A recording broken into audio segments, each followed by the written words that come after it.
Greetings to all and welcome to my channel Code Across Clouds. I am Narendra. In today's video, I will guide you through the procedure of upgrading an Azure Load Balancer SKU. Additionally, I will address the recent notifications we received from Microsoft regarding this change, its implications, significance, and how you can get ready for it. So let's start. So this is the one of the communication that we received from Microsoft regarding Azure Basic Load Balancer migration. And as per Microsoft, it will be retired on 13 September 2025. Microsoft already discontinued this Azure Basic Load Balancer on 31st March 2025. That means it's not available to create through Azure portal. And on coming 13th September, Microsoft is going to stop supporting this Azure Basic Load Balancer. So what will happen after this 13th September? Basic Load Balancer will continue to function, but Microsoft will no longer provide support or honors SLA commitments. Customer who choose to continue using Basic Load Balancer accept the risk and acknowledge that the service is unsupported and not covered by SLA guarantees. That means Azure Basic Load Balancer will continue after 13 September 2025 also, but Microsoft is not going to provide any support. If something goes well, Microsoft is not responsible for that. So that is the risk we have to look if we are going to use Azure Basic Load Balancer after this mentioned date. So why Microsoft is going to retire Azure Basic Load Balancer and ask users to go with standard load balancer? So there is this reasons. So let's check that what. This is the one of the Microsoft official link, and here these are the SKU comparison between standard load balancer and basic load balancer. So you can go through. We will cover a couple of them. So the basic one is availability zones. So basic load balancer not support availability zones. Here standard load balancer support availability zones. Next we can check is SLA. So standard SKU gives us 99.99 availability, where there is no guarantee in basic. There is no SLA for basic SKU. And global tier standard load balancer support global tier for public load balancer, enabling cross-region load balancing, where basic load balancer not support global tier. So these are the basic one, and let's go to the Azure portal to see if we can create Azure load balancer with basic SKU. So I'm trying to create a new standard load balancer. Yeah, here if you see there is no, it's by default it's creating standard load balancer. So if you click here, the SKU is by default selected in standard. There is no option to select basic, or there is no option to click here standard like basic load balancer. By default it's standard load balancer. So it's there is no option to create basic load balancer through Azure portal. Now let's move to the resources that I created for this demonstration purpose, and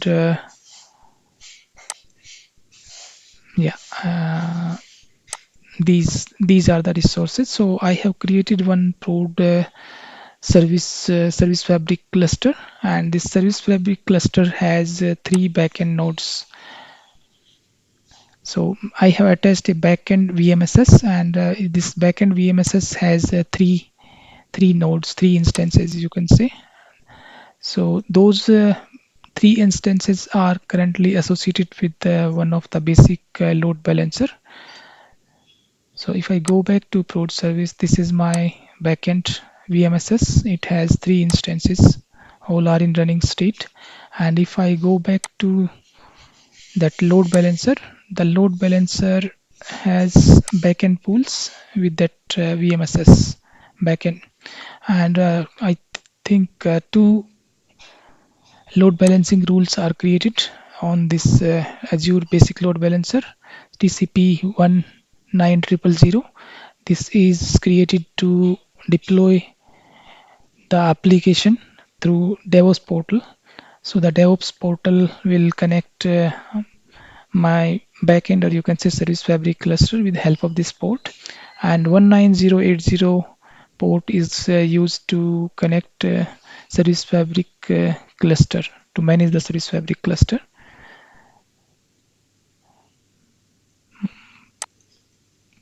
If we open again this Service Fabric cluster, these are the ports. 19080 Service Fabric Explorer. So you can connect your cluster, you can check which application are running, and if there any issue encountered there, you can resolve help of this. This one is the client connection endpoint. So you can connect your DevOps or any CI/CD portal through help of this client connection endpoint. So this is brief about the environment that we are going to use for this demonstration purpose. And there is one public IP is associated with our load balancer. So that also has basic SKU. Let's see what's the public IP name. Front IP configuration. So here you can get the IP name of that. You can get public IP name from here, and you can search it here. Yeah, this is the public IP address, and SKU of this public IP is basic. So the command or the module that we are going to use to upgrade Azure Basic Load Balancer, that will automatically take care of the upgradation of this public IP SKU also. We don't need to run a separate command, or we don't need to worry about that. So let's move. Let's move to the command prompt, or you can say PowerShell, Azure PowerShell. And here we are going to run that command, because Azure portal is not provide any command or any like wizard to migrate your Azure Basic Load Balancer to Azure Standard Load Balancer. So here what is mandatory? First, we have to install the Azure PowerShell module. So in past, if you ran any AZ commands, might be it's already installed in your PowerShell. Otherwise, you have to install the AZ PowerShell module. So this is the command. I have already wrote the command to save the times. So this is the command you have to run on Windows PowerShell. It's copied.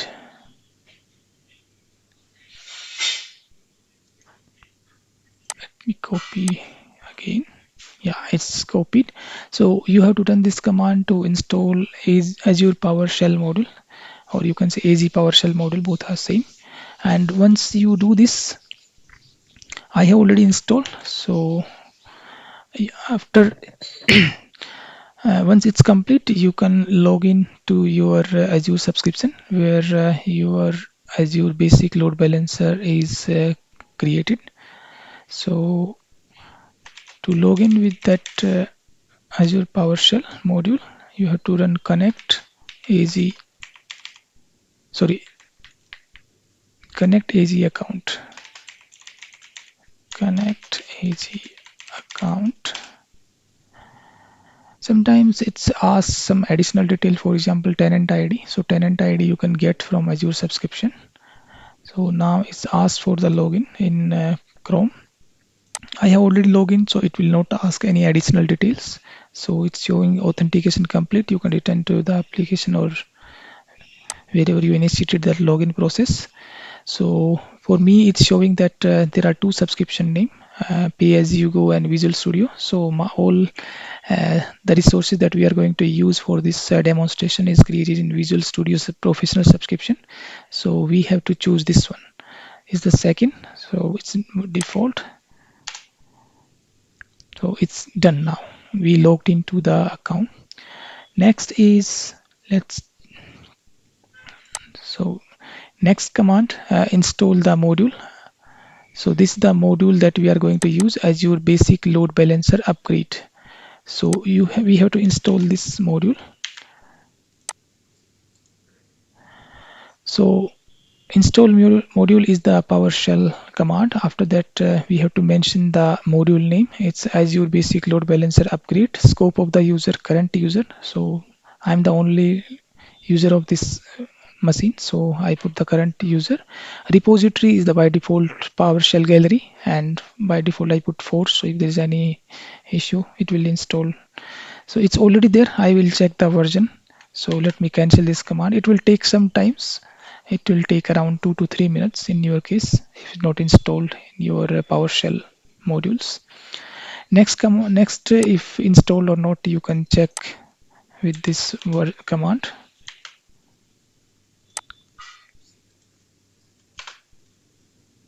Yeah, it's sometime it's not provide any version details, but we will check later.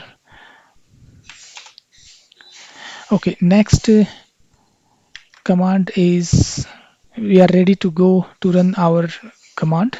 So this is the command start is Azure Basic Load Balancer upgrade.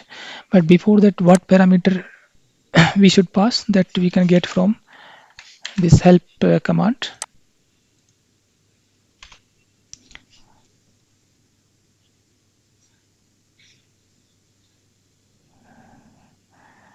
So don't confuse with this yellow warnings. So if there is help module is not updated for the commands, it help it update that and it's provide the detail. So there is so much content in this, but we have to go through few of them. So syntax we will go. So this is the basic detail of this command. This module will migrate a basic SKU load balancer connected to a virtual machine skill set or virtual machine to a standard SKU load balancer. So next, what are the syntax? This is the command. Next is resource group name in which we created the basic load balancer. Second is standard load balancer name. If you want to create a standard load balancer with some specific name, you can provide. Otherwise, you can skip that. It's optional, not mandatory. Next is recovery backup path. So you have to provide a path where all the backup files is going to create it.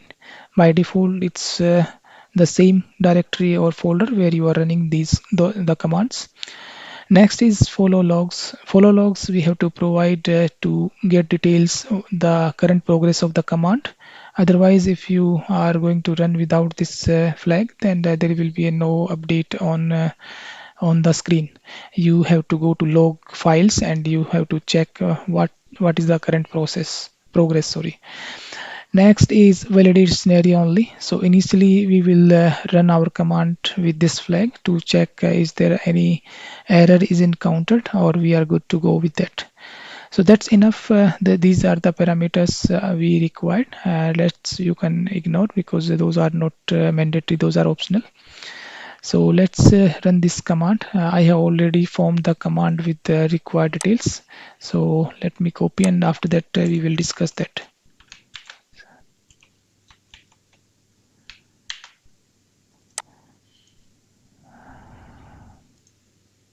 It's not copied properly. Let me copy again. Sure, why it's so long, but yeah, till this point you have to copy. Yeah. So first is the command start Azure Basic Load Balancer upgrade. Second is the resource group name where it's currently created. I think it's incorrect. Let me copy the correct resource group name from the Azure portal. This is the this is the IP. So let's go to the Azure Load Balancer. This is the resource group name, prod SRV. So instead, I think I copied the load balancer name twice by mistake. So let me correct it. I am putting the resource group name here. Next is basic load balancer name. It's name I already copied from portal to here. Let me validate again. It's LB prod service live backend. LB prod service live backend is correct. Next is validation scenario only, true. So this command will not change anything on your workload. So it's for validation only. And the last one is follow log. So follow log will display the progress of this command on PowerShell screen. Sorry.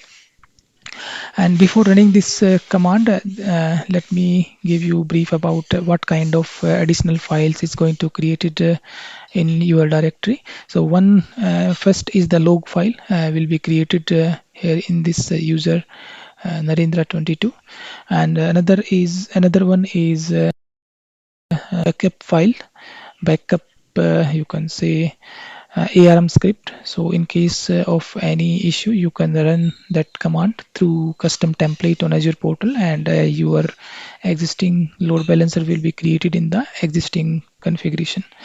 The last one is the, I think, state file. That state file will be created. So if something goes wrong, for example, this session of this PowerShell is closed, or there is any issue with the session, so you can restart the migration from the same point. So let's start. Let's run that validation scenario first.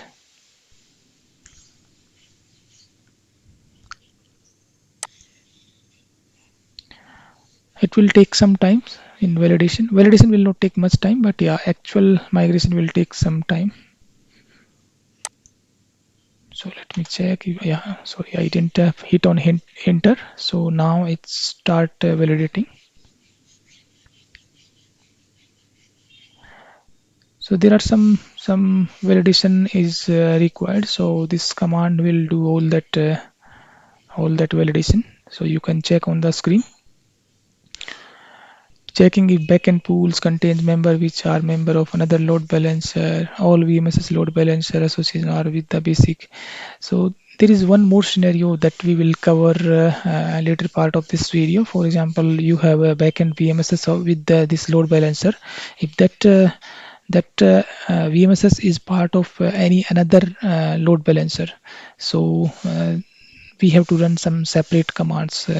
That migration will not be completed by help of this existing command. But here in this scenario, we have only one basic load balancer associated with our backend VMSS. So then same command. So now let me delete that validation scenario, because this will not change anything on the portal. So if you want to double check, let me refresh this load balancer, and the SKU is still basic, because we only validated, we have not run the actual command.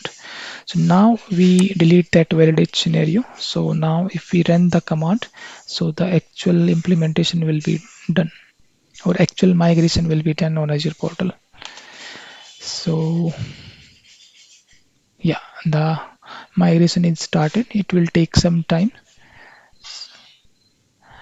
So now it will ask, so the what is the warning? You can see VMSS appears to be a service fabric cluster based on the extension profile. SF clusters experience potentially significant downtime during migration using this PowerShell module. So do you want to proceed? Yes, we want to proceed. I say yes. It will take some time, so let me pause the video. I will be resume again once it's complete. Yeah, I'm back, and the command is completed. For me, it took around 6 minutes. So it's very based on the rules, load balancer rules. So if there is more rules, it will take more time. For me, it has only 2 or 3 rules, so it took 5 to 6 minutes only. So I saw one update on this on the screen, and that one, let me show you also. Yeah, this one. Update VMSS is completed. NSG creation completed. Sorry, not this one. I think, yeah, here. NSG node detected. So we discussed on Microsoft page that basic SKU and NSG is not required for basic SKU, but for standard SKU NSG is required. So it's validate that there is no NSG in existing workload. So it's create a new NSG and associated with the backend VM. So that's the one of the feature in a standard SKU. Now let's move to Azure portal and check if this queue is updated. So let's refresh one more time. It's still not updating here. So let's do one thing. Let's go to the resource group and select the load balancer again. Yeah, it's updated here. So let's validate the public IP SKU also. This is the public IP that we found associated with the load balancer, and SKU of this public IP is also updated. Let me validate a few rules also. So load balancing rules are done, both are same. Backend pools. So backend pools, once migration is done, so you better to validate the load balancer pool also. If it's not here, let add again. Sometimes it's failed to add the load balancer pool. So in your case also, validate if it's migrated correctly. Otherwise, you have to add manually. This one is this migration is complete. There is one more thing we can validate. We run our command inside this. I think C users Narendra 22 folder. So let's go to that folder. So this is the generic folder. So there are other files also. I forgot to switch the directory before start running the commands. But yeah, these are the four files that is created. So first file is log files. So if you open that, you will get the log details.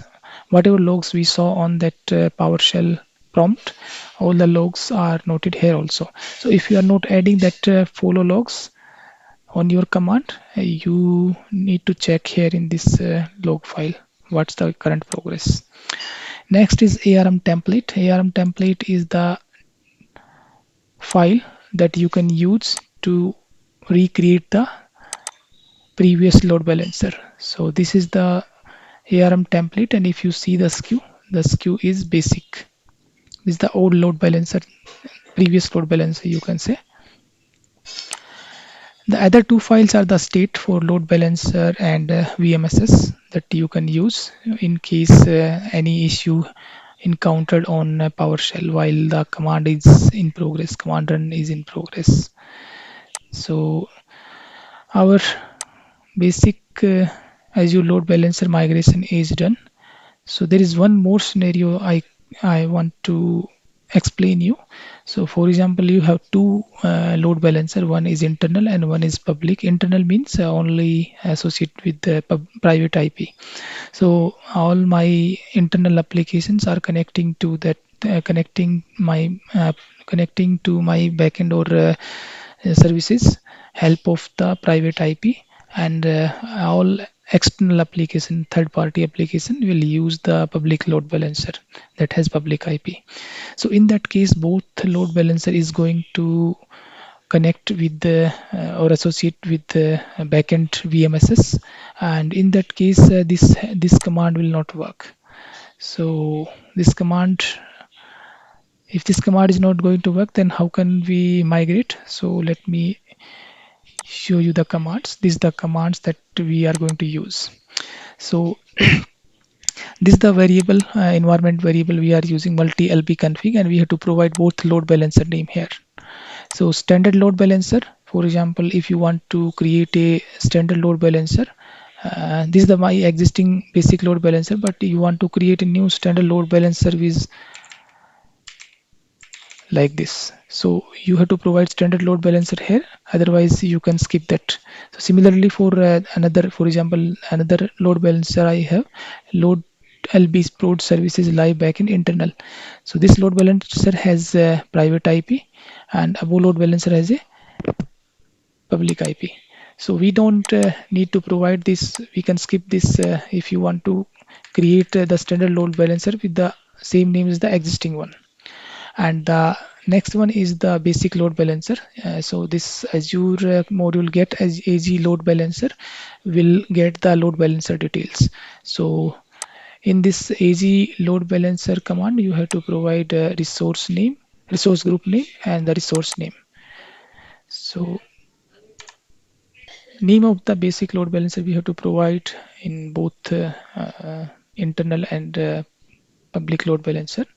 And once this is done, we have to do the dry run with the same command start AZ basic load balancer upgrade. And this is the additional parameters multi LB config. We have to provide this environment variable or variable name and validate scenario similar to the previous one to validate the migration. And the last one is start AZ basic load balancer upgrade, same command without this validate scenario only. So this command, and okay, one more parameter additionally we provide here, recovery backup path. So previously we saw that the files were created in users Narendra 22 the default location, but you can provide a specific location also to store those backup files. So that is for this session. If you find this session or video beneficial, kindly like and subscribe to receive notification when new content is uploaded to the channel. Soon we will be sharing new material where we will develop a production ready application utilizing DevOps and adhering to all necessary security standard for an enterprise application. Upon completing each phase, we will explore what other cloud service providers offer to achieve the same functionality of the application. For instance, if we create a login module using Azure, we will examine what services are available in AWS and GCP to construct that login module. Therefore, stay tuned as we will present something new to you. Thank you.